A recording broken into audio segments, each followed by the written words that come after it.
Hello everyone. आज का topic रहेगा आपका अनुपात, समानुपात और साझेदारी, जिसका हम लोग यहाँ पे भाग नंबर 10 डिस्कस करेंगे। यहाँ पे हम लोग पढ़ेंगे अभ्यास प्रश्न और सारांश। डिस्क्लेमर है सवीकरण। हमारे स्लाइड डेक में उपयोग की गई छवियां केवल शैक्षिक उद्देश्यों के लिए है। हम इन छवियों के मूल रचनाकारों और मालिकों के बौद्धिक समता अधिकारों का सम्मान करते हैं। यदि आप इस डेक में उपयोग की गई किसी भी छवि के मालिक है और कोई चिंता या प्रश्न है तो कृपया हमसे sathya@itk.ac.in पर संपर्क करें और हम छवियों को हटा देंगे।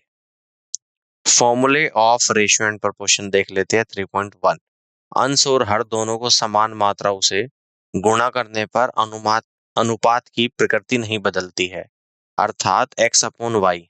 अगर मैं दोनों में अंश और हर में k की मल्टीप्लाई करूंगा तो kx/ky होगा, या फिर हम अगर L की मल्टीप्लाई करूंगा LX/Ly होगा, तो अनुपात आपका सेम ही रहेगा। 3.2 अंश और हर दोनों को समान मात्राओं से विभाजित करने पर अनुपात का मान नहीं बदलता, अर्थात x/y है, अगर इसको मैं k से डिवाइड करूंगा x/k डिवाइडेड बाई y/k, या फिर इसको मैं L से डिवाइड करूंगा x/L डिवाइड बाई y/L, तो अनुपात सेम ही रहेगा। 3.3 दोनों भिन्नों का अनुपात पूर्णांकों के अनुपात में व्यक्त किया जा सकता है। जैसे x/y को डिवाइड u/v, तो इसको लिख सकते हैं x/y इंटू v/u। जब दो या दो से अधिक अनुपातों को आपस में गुणा किया जाता है तो उसे यौगिक अनुपात कहा जाता है। उदाहरण x/y गुणा u/v गुणा e/f एंड सो ऑन।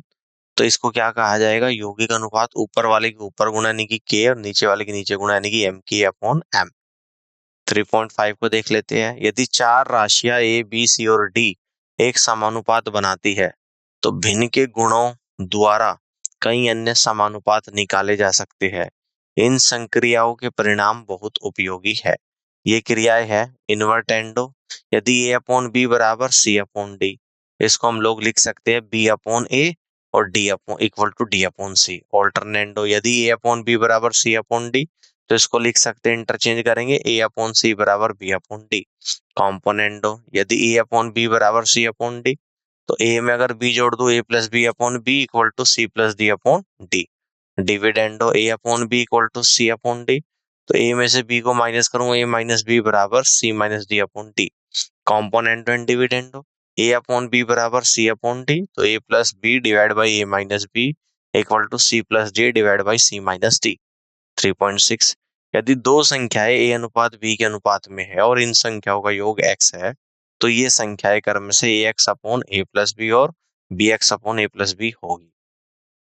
फॉर्मूले ऑफ पार्टनरशिप देख लेते हैं। 2.1 यदि लाभ p अनुपात q अनुपात r के अनुपात में है तथा समय का अनुपात x अनुपात y अनुपात z है, तो निवेश का अनुपात हो जाएगा आपका p/x is to q/y is to r/z।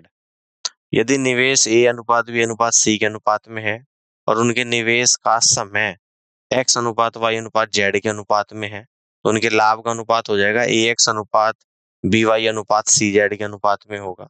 यदि निवेश a अनुपात b अनुपात c के अनुपात में है और लाभ p अनुपात q अनुपात r के अनुपात में है, तो समय का अनुपात होगा p/a अनुपात q/b अनुपात r/c होगा। चलिए क्वेश्चन नंबर फर्स्ट को यहाँ पे समझते हैं। पूजा, प्रार्थना और फाल्गुनी की मासिक आय के बीच का अनुपात क्रमशः 53:70:57 है। यदि प्रार्थना की वार्षिक आय 4,20,000 है तो पूजा और फाल्गुनी की वार्षिक आय का योग कितना होगा? कुछ मामलों में मासिक आय और कुछ मामलों में वार्षिक आय का उपयोग किया गया है। 5 विकल्प आपको यहाँ पर दिए गए हैं, आप इस क्वेश्चन के आंसर को करिएगा। इस क्वेश्चन को सॉल्व करने के लिए मिलते हैं आपको यहाँ पे 10 सेकेंड्स।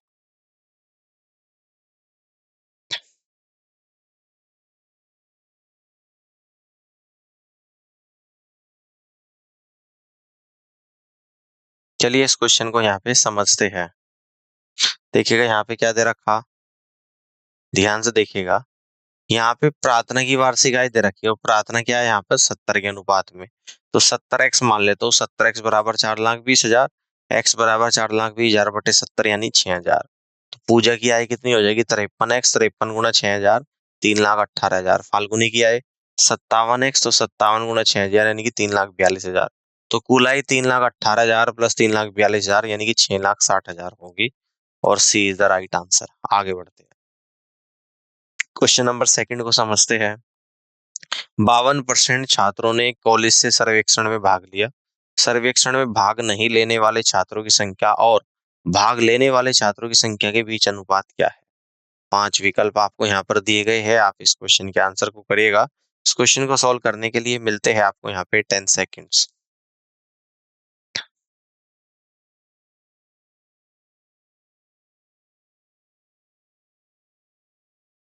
चलिए इस क्वेश्चन को यहाँ पे समझते हैं। कुल छात्रों की संख्या 100 मान लेते हैं, क्योंकि हम प्रतिशत के साथ काम कर रहे हैं, इससे गणना सरल हो जाती है। तो सर्वेक्षण में भाग लेने वाले छात्रों की संख्या 100 का 52 है, जो कि 52 छात्र हो जाएंगे। तो सर्वेक्षण में भाग नहीं लेने वाले छात्रों की संख्या 100 माइनस 52 यानी कि 48 छात्र है। तो सर्वेक्षण में भाग नहीं लेने वाले छात्रों की संख्या और भाग लेने वाले छात्रों की संख्या का अनुपात 48/52 होगा। ठीक है ना। अनुपात को उनके महत्तम समावर्तक जीसीडी 4 से विभाजित करके सरल करें। 48 डिवाइड बाई 4 पूरे को डिवाइड करके 52 डिवाइड बाई 4 यानी कि 12/13 आएगा। तो संबंधित अनुपात 12/13 हो जाएगा, और ऑप्शन बी सवाल का राइट आंसर बनेगा। आगे बढ़ते हैं, क्वेश्चन नंबर 3 को समझते हैं। रिंकू और पूजा ने क्रमशः 5,100 और 6,600 के साथ एक व्यवसाय शुरू करा। यदि कुल लाभ 2,730 रुपए है, तो लाभ में रिंकू का हिस्सा क्या है आपको बताना है। इस क्वेश्चन को करने के लिए मिलते हैं आपको यहाँ पे 10 सेकेंड्स।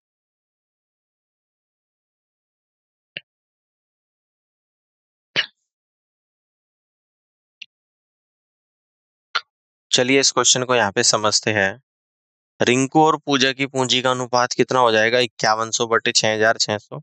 20 से 20 कटे 51/66, यानी 3 से कट करूंगा 17/22। रिंकू का हिस्सा हो जाएगा 2700 का 17 भाग 2700 गुणा 17 डिवाइड बाई 17 प्लस 22 यानी कि 1190 आ जाएगा। 1190 option A B C D में नहीं है, यानी कि E is the right answer. आगे बढ़ते हैं, क्वेश्चन नंबर 4 को समझते हैं। एक राशि को ए बी सी और डी के बीच 3:4:9:10 के अनुपात में विभाजित किया गया है। यदि सी का हिस्सा बी के हिस्से से 2,580 रुपये अधिक है, तो ए और डी का की कुल राशि क्या है आपको बताना है। इस क्वेश्चन को सॉल्व करिएगा, और इस क्वेश्चन को सॉल्व करने के लिए मिलते हैं आपको यहाँ पे 10 सेकेंड्स।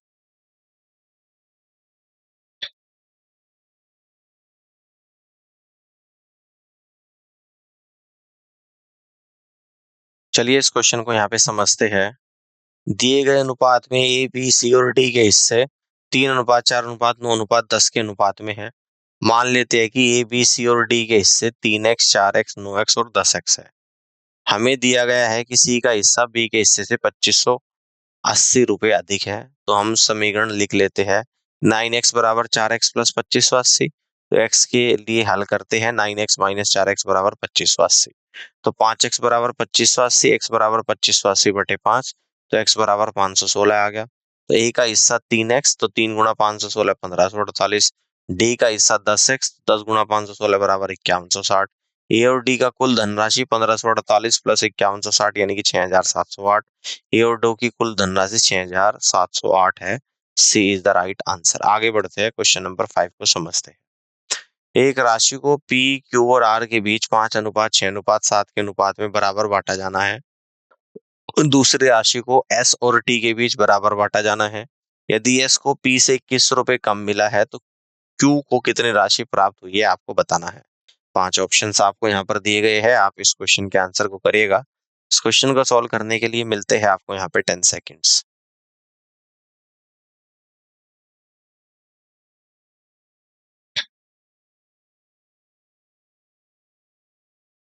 चलिए इस क्वेश्चन को यहाँ पे समझते हैं। पहले चलिए उस कुल राशि को एस मानते हैं, जिसे पी क्यू और आर के बीच विभाजित किया जाना है। समस्या के अनुसार उनके हिस्सों का अनुपात 5:6:7 है। इसलिए हम उनके हिस्सों को निम्नलिखित रूप में व्यक्त कर सकते हैं। पी का हिस्सा हो जाएगा 5/18 इंटू एस। क्यू का हिस्सा हो जाएगा 6/18 इंटू एस यानी कि 1/3 इंटू एस। आर का हिस्सा 7/18 इंटू एस। अगले चलिए उस राशि को टी मानते हैं, जिसे एस और टी के बीच विभाजित किया जाना है। क्योंकि एस और टी को राशि समान रूप से विभाजित करनी है, इसलिए प्रत्येक को टी/2 मिलेगा। समस्या के अनुसार एस को पी से 21 रुपए कम प्राप्त हुए, इसलिए हम लिख सकते हैं टी/2 इक्वल टू 5/18 एस माइनस 2100। हमें क्यू द्वारा प्राप्त राशि का पता लगाना है, जो 1/3 इंटू एस है। आगे बढ़ने के लिए हमें एस और टी के बीच संबंध का पता लगाना है। हालांकि कुल राशि एस और टी के बारे में अतिरिक्त जानकारी के बिना हम एस या टी का सटीक मान निर्धारित नहीं कर सकते, इसलिए हम क्यू द्वारा प्राप्त सटीक राशि निर्धारित नहीं कर सकते। इस प्रकार सही उत्तर निर्धारित नहीं किया जा सकता है, यानी कि D is the right answer. आगे बढ़ते हैं, क्वेश्चन नंबर 6 को समझते हैं। ए और बी की कमाई का अनुपात क्रम से 4:7 है। ए की कमाई 50% बढ़ जाती है और बी की कमाई 25% कम हो जाती है, तो उनकी नई कमाई का अनुपात क्रम से 8:7 हो जाता है। तो ए की कमाई क्या है आपको बतानी है। 5 ऑप्शन आपको यहाँ पर दिए गए हैं। इस क्वेश्चन के आंसर को करिएगा और इस क्वेश्चन को सॉल्व करने के लिए मिलते हैं आपको यहाँ पे 10 सेकेंड्स।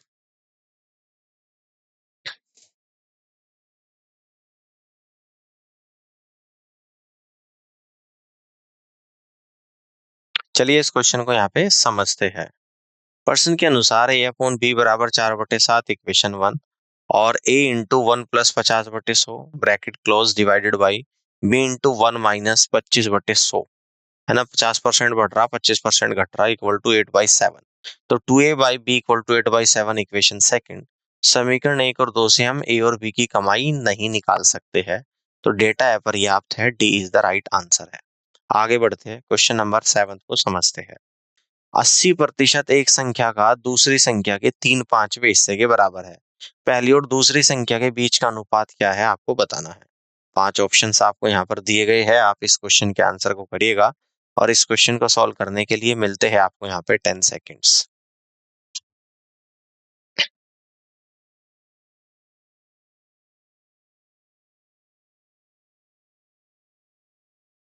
चलिए इस क्वेश्चन को यहाँ पे समझते हैं। मान लीजिए कि संख्या एक्स और वाई है, तो 80% 80x/100 इक्वल टू 3/5वां हिस्सा, तो 3y/5। तो x/y बराबर 3y/5 गुणा 100/80 यानी कि 3:4 आएगा। तो पहली और दूसरी संख्या के बीच का अनुपात 3:4 होगा। First is the right answer. आगे बढ़ते हैं, क्वेश्चन नंबर 8 को समझते हैं। त्रिभुज के सबसे बड़े और दूसरे सबसे बड़े कोण का अनुपात 13:12 है। तो सबसे छोटा कोण सबसे बड़े और दूसरे सबसे बड़े कोण के योग का 20% है। तो सबसे छोटे और दूसरे सबसे बड़े कोण का योग कितना है आपको बताना है। 5 ऑप्शंस आपको दिए गए हैं। इस क्वेश्चन को सॉल्व करने के लिए मिलते हैं आपको यहाँ पे 10 सेकेंड्स।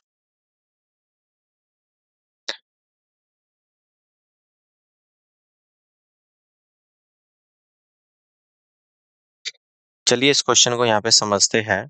सबसे छोटा कोण हो जाएगा 13 + 12 गुणा कितना 20%, 20/100 यानी कि 5 आ जाएगा।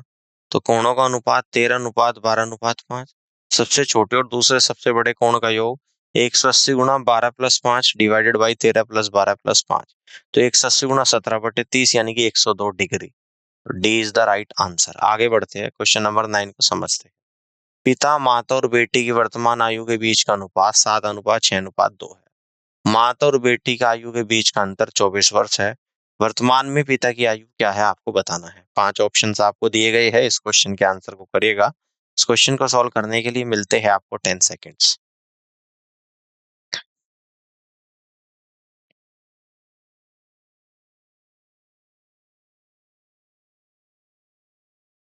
चलिए इस क्वेश्चन को यहाँ पे समझते हैं। मान ले कि पिता माता और बेटी की वर्तमान आयु क्रम से 7x, 6x और 2x है। 6x - 2x बराबर 24, तो 4x बराबर 24। तो x बराबर 24/4 यानी कि 6 है। पिता की आयु 7 × 6 यानी कि 42 है। तो option B is the right answer. आगे बढ़ते हैं, क्वेश्चन नंबर 10 को समझते हैं। पिता और पुत्र की आयु का अनुपात 17:7 है। 6 साल पहले उनकी आयु का अनुपात 3:1 था।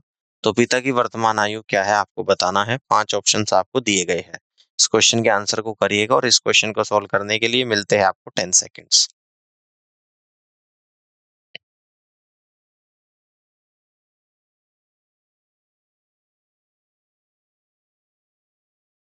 चलिए इस क्वेश्चन को समझते हैं।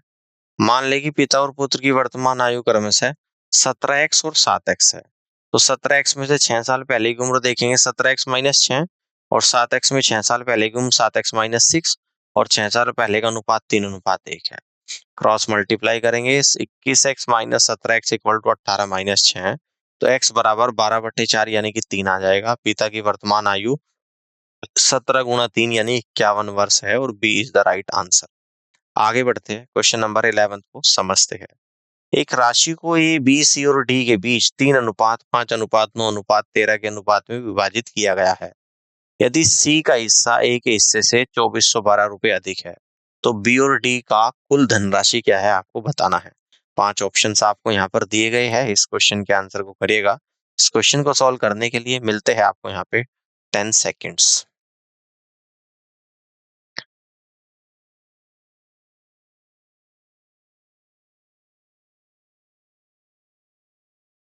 चलिए इस क्वेश्चन के आंसर को समझते हैं। मान लीजिए कि मूल राशि x रुपए है, तो अनुपातों का योग आ जाएगा आप लोगों का 3 + 5 + 9 + 13 यानी कि 30। तो c का हिस्सा कितना आ जाएगा आपका 9x/30, यानी कि इसको सॉल्व करेंगे 3 से ऊपर नीचे कट हो जाएगा 3x/10 रुपीज। a का हिस्सा कितना आ जाएगा 3x/30 यानी कि x/10 आ जाएगा परसेंट के अनुसार। 3x/10 - x/10 = 2412, 2x/10 = 2412, x बराबर 2412 × 5 यानी कि 12060।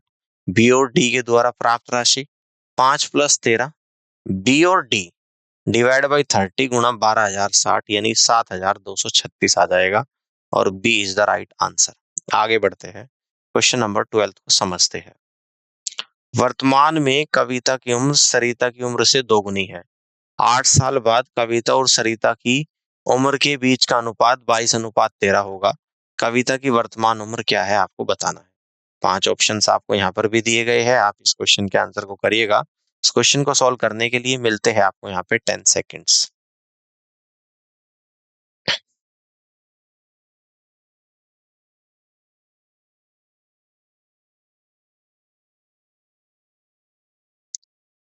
चलिए इस क्वेश्चन को यहाँ पे समझते हैं। कविता की उम्र क्या है x है, सरिता की उम्र क्या है y है। तो x बराबर 2y या x - 2y बराबर 0, equation number 1।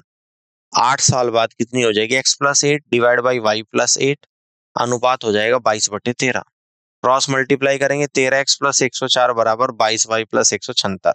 13x - 22y = 176 - 104, equation second. तो 13x - 22y बराबर 72 आ जाएगा। 1 और 2 को बराबर करने पे हमें मिलता है x बराबर 36 वर्ष। तो कविता की वर्तमान उम्र 36 वर्ष है। तो D is the right answer. आगे बढ़ते हैं, क्वेश्चन नंबर 13 को समझते हैं।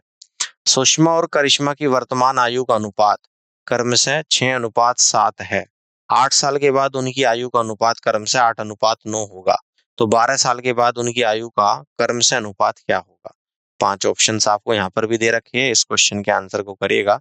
इस क्वेश्चन को सॉल्व करने के लिए मिलते हैं आपको यहाँ पे 10 सेकेंड्स।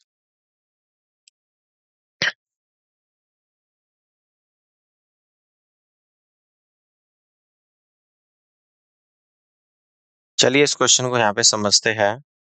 मान लें कि सुषमा और करिश्मा की वर्तमान आयु क्रमशः 6x और 7x है।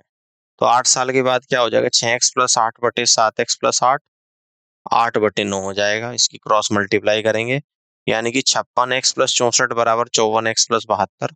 तो x बराबर 8/2 यानी कि 4 आ जाएगा। आवश्यक अनुपात 6 × 4 + 12 डिवाइड बाई 7 × 4 + 12, तो आएगा 36/40 यानी कि 9:10। सी इज द राइट आंसर।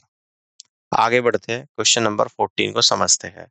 यदि सुमित के वेतन का 1/2 राजन के वेतन के 2/5 के बराबर है, और उनका वेतन 36,000 रुपए है, तो राजन का वेतन ज्ञात कीजिए कितना होगा। 5 ऑप्शंस आपको यहाँ पे गिवन है। इस क्वेश्चन के आंसर को करिएगा, और इस क्वेश्चन को सॉल्व करने के लिए मिलते हैं आपको यहाँ पे 10 सेकेंड्स।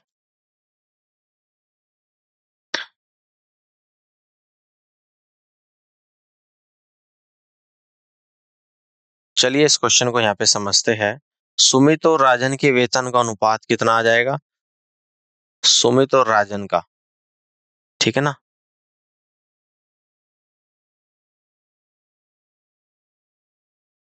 कितना आ जाएगा अनुपात 2/5 = 1/2 यानी कि 4:5 आएगा। तो राजन का वेतन 5/9 गुणा 36,000 तो आ जाएगा 20,000 रुपए। Option B is the right answer. आगे बढ़ते हैं, क्वेश्चन नंबर 15 को समझते हैं। कॉलेज ए और बी में पढ़ने वाले छात्रों की संख्या का अनुपात क्रमशः 3:4 है। यदि कॉलेज ए में 50 और छात्र शामिल हो जाते हैं और कॉलेज बी में छात्रों की संख्या में कोई परिवर्तन नहीं होता, तो संबंधित अनुपात 5:6 हो जाता है। कॉलेज बी में छात्रों की संख्या कितनी है आपको बताना है। 5 ऑप्शंस आपको यहाँ पर दिए गए हैं, आप इस क्वेश्चन के आंसर को करिएगा। इस क्वेश्चन को सॉल्व करने के लिए मिलते हैं आपको यहाँ पे 10 सेकेंड्स।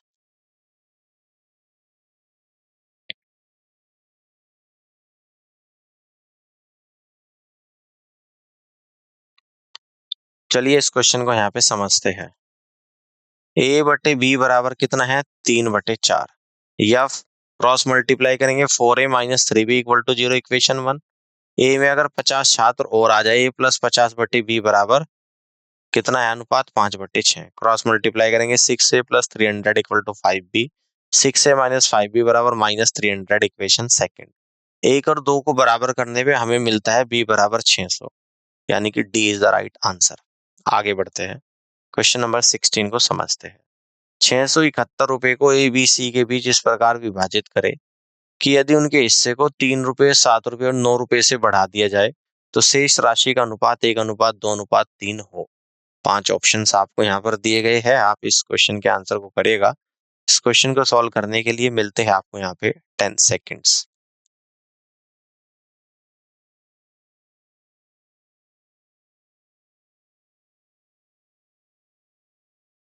चलिए इस क्वेश्चन को यहाँ पे समझते हैं। मान ले कि ए का हिस्सा x रुपए है, बी का हिस्सा y रुपए है, तब सी का हिस्सा आ जाएगा 671 में से माइनस कर दूंगा x प्लस 5।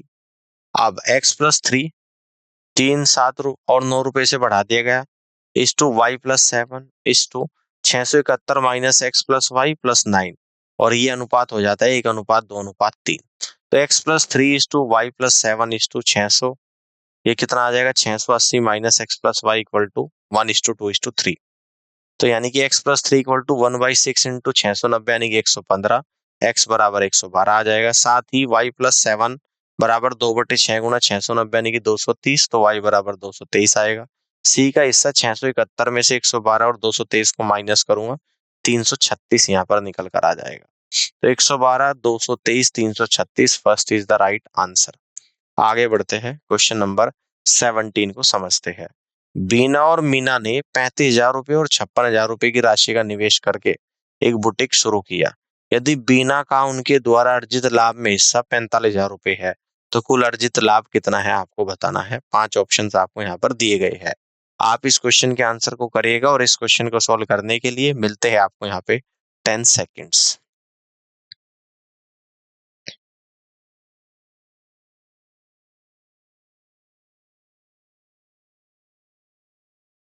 चलिए इस क्वेश्चन को यहाँ पे समझते हैं।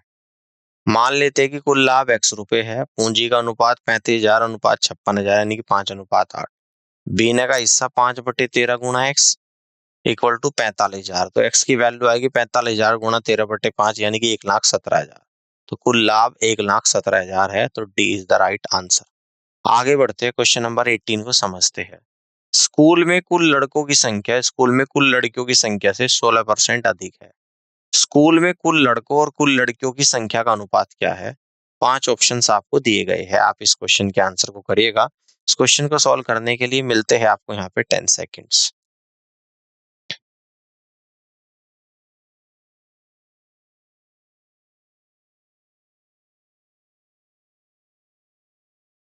चलिए इस क्वेश्चन को यहाँ पे समझते हैं। मान ले कि लड़कियों की संख्या x है और लड़कों की संख्या कितनी हो जाएगी? 16% अधिक, यानी कि 1.16x। आवश्यक अनुपात 1.16x इस टू x। x से x कटेगा, दोनों तरफ 100 की मल्टीप्लाई करूंगा, 116 अनुपात 100, 4 से कट करूंगा 29 अनुपात 25। तो फर्स्ट, सेकंड, थर्ड, फोर्थ नहीं होगा, यानी कि इनमें से कोई नहीं, ई इज द राइट आंसर। आगे बढ़ते हैं, क्वेश्चन नंबर 19 को समझते हैं। ऋचा और शैली की उम्र का अनुपात 5:8 है। 10 साल के बाद उनकी उम्र का अनुपात 7:10 होगा। शैली की वर्तमान उम्र क्या है आपको बताना है। 5 ऑप्शंस गिवन है, इस क्वेश्चन को सॉल्व करने के लिए मिलते हैं आपको यहाँ पे 10 सेकेंड्स।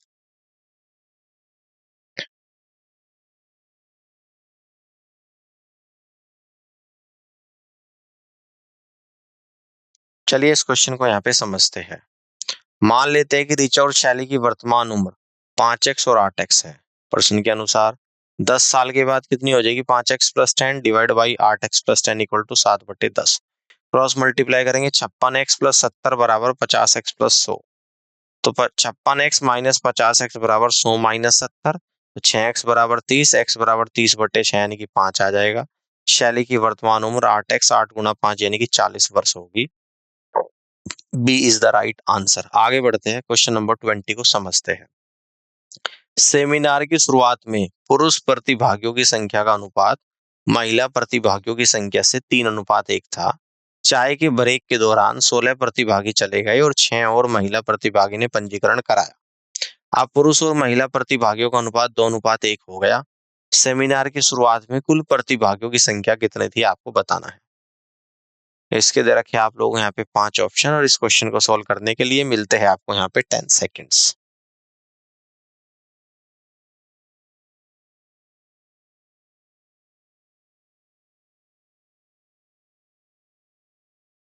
चलिए इस क्वेश्चन को यहाँ पे समझते हैं।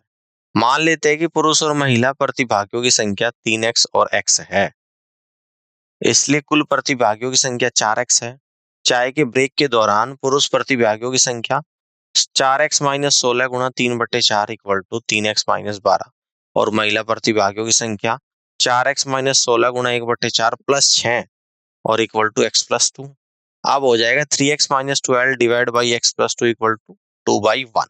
क्रॉस मल्टीप्लाई करेंगे x की वैल्यू निकलेगी 16, इसलिए कुल प्रतिभागियों की संख्या 4x थी, x 16 है, 4 गुना 16 यानी कि 64। तो first is the right answer of this question. आगे बढ़ते हैं, क्वेश्चन नंबर 21 को समझते हैं। दो लड़कों की उम्र का अनुपात 5:6 है। 2 साल के बाद अनुपात 7:8 होगा। 12 साल के बाद उनकी उम्र का अनुपात क्या होगा? 5 विकल्प आपको दिए गए हैं, इस क्वेश्चन के आंसर को करिएगा। इस क्वेश्चन को सॉल्व करने के लिए मिलते हैं आपको यहाँ पे 10 सेकेंड्स।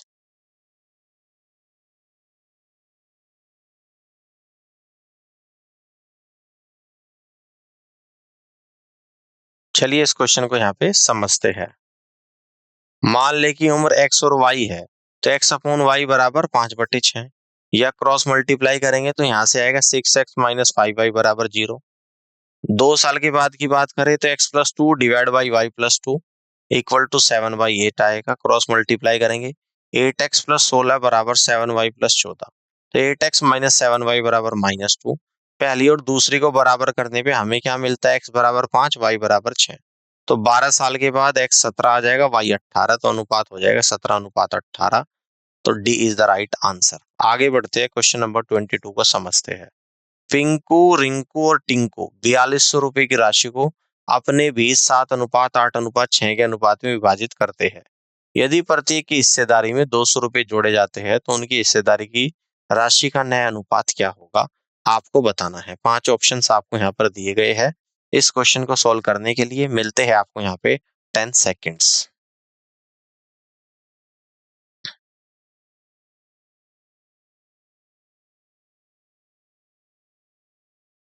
चलिए इस क्वेश्चन को यहाँ पे समझते हैं।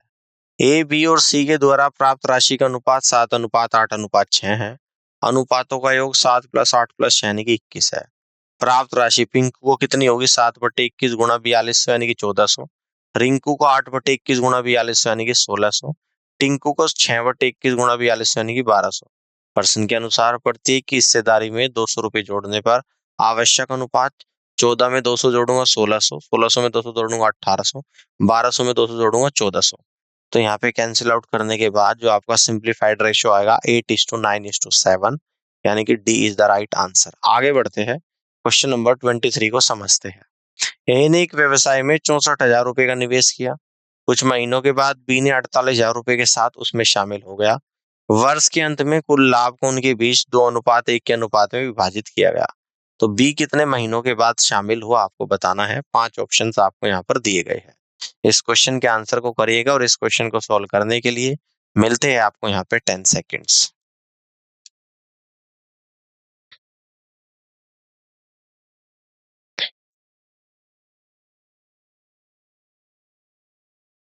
चलिए इस क्वेश्चन को यहाँ पे समझते हैं। मान लेते हैं कि बी x महीनों के बाद शामिल हुआ। क्योंकि ए ने पूरे वर्ष 12 महीने के लिए 64,000 रुपए का निवेश किया, इसलिए समय और पैसे के संदर्भ में ए का निवेश 64,000 गुणा 12 है। बी ने 48,000 रुपए का निवेश किया, 12 माइनस एक्स महीनों के लिए किया, इसलिए समय और पैसे के संदर्भ में बी का निवेश 48,000 गुणा 12 माइनस एक्स है। समस्या के अनुसार लाभ 2:1 के अनुपात में विभाजित किया गया है। यह अनुपात निवेश और निवेश के समय के उत्पाद के समानुपाती है। इस प्रकार हमारे पास 64,000 गुणा 12 बटे 48,000 गुणा 12 माइनस एक्स इक्वल टू 2/1 है। सोल्व करेंगे तो यहाँ पर आएगा 64,000 गुणा 12 बटे 48,000 गुणा 12 माइनस एक्स बराबर 2। तो ये आपका आ रहा है यहाँ पे 64,000 गुणा 12 बटे 48,000, इसके बाद यहाँ पे इक्वल टू 2 गुणा 12 माइनस एक्स। 64,000 डिवाइड बाई 48,000 गुणा 12, इसको ऐसे भी लिख सकता हूँ, कोई दिक्कत नहीं। तो यहाँ से सोल्व करने के बाद आएगा 4/3 गुणा 12 इक्वल टू 2 गुणा 12 माइनस एक्स। तो 16 इक्वल टू 2 गुणा 12 माइनस 2x। 16 बराबर 24 माइनस 2x, 2x बराबर 24 माइनस 16, 2x बराबर 8, x बराबर 4। तो बी 4 महीनों के बाद शामिल हुआ है। तो यहाँ से कह दोगे सी इज द राइट आंसर। आगे बढ़ते हैं और समरी को यहाँ पे समझते हैं। अनुपात, समानुपात और साझेदारी अनुपात। भिन्न के रूप में व्यक्त दो मात्राओं की तुलना यह दर्शाती है कि एक मात्रा का दूसरे के सापेक्ष कितना अस्तित्व है। उदाहरण के लिए 2 से 3 का अनुपात 2:3 या 2/3 के रूप में लिखा जा सकता है। समानुपात, ये एक समीकरण जो बताता है कि दो अनुपात बराबर है। उदाहरण के लिए यदि A/B बराबर C/D है तो A, B, C और D समानुपात में है। साझेदारी, व्यावसायिक संदर्भ में साझेदारी एक कानूनी व्यवस्था है जहां दो या दो से अधिक व्यक्ति किसी व्यवसाय का स्वामित्व या प्रबंधन साझा करते हैं। लाभ और हानि आमतौर पर उनके निवेश के अनुपात या सहमत शर्तों के आधार पर साझा किए जाते हैं। आगे बढ़ते हैं अनुपात और समानुपात के गुण। क्रॉस गुणन, A/B बराबर C/D, इसको लिख दूंगा क्रॉस मल्टीप्लाई करने के बाद AD equal to BC। Invertendo, A/B बराबर C/D, तो हम लिख सकते हैं B/A बराबर D/C। ऑल्टरनेंडो, A/B बराबर C/D, तो हम लिख सकते हैं, इंटरचेंज करेंगे हम लोग, A/C बराबर B/D। कॉम्पोनेंडो, यदि A/B बराबर C/D तो इसको हम लोग लिख सकते हैं A plus B/B equal to C plus D/D। Dividendo, A/B equal to C/D, तो इसको हम लोग लिख सकते हैं A minus B/B equal to C minus D/D। Componendo and dividendo, यदि A/B बराबर C/D तो हम लोग लिख सकते हैं A plus B/A minus B equal to C plus D/C minus D। तो उम्मीद करता हूँ कि आज के सेशन आप लोगों को यहाँ पर समझ आया होगा और इस पूरी क्लास को देखने के लिए आप सभी का बहुत बहुत धन्यवाद।